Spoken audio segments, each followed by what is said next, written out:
didn't have a problem with it. Presley was older by 2 years. She came first and would always be number one with Anita.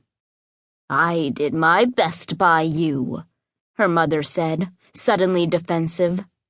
Here we go again. She brought a spoonful of morphine to her mother's lips. That might be true, she conceded.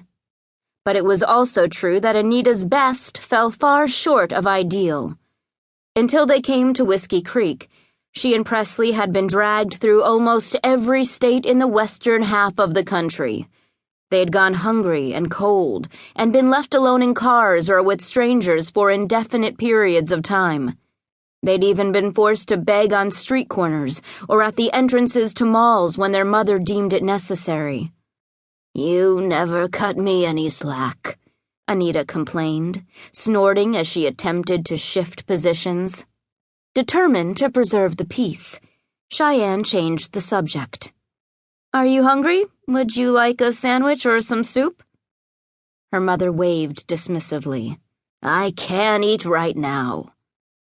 Cheyenne helped her get comfortable and smoothed the bedding. "The meds will make you sick if you don't get something in your stomach. Remember what happened last night?"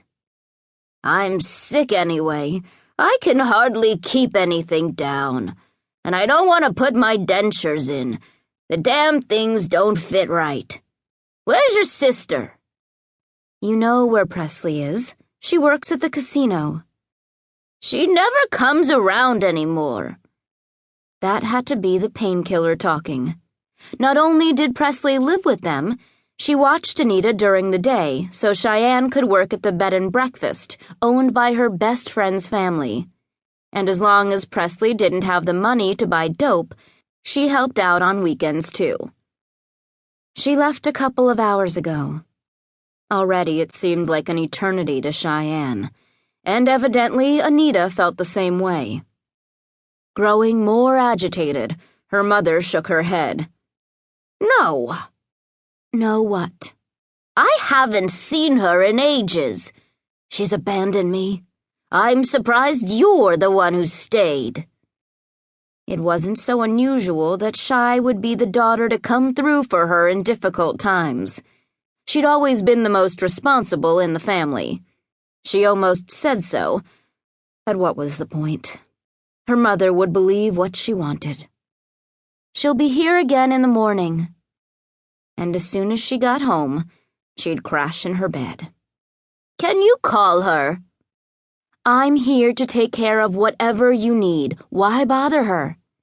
"Because I want to talk to her, that's why." Shy knew she couldn't deal with her mother if she was going to be difficult again. "Calm down, okay?"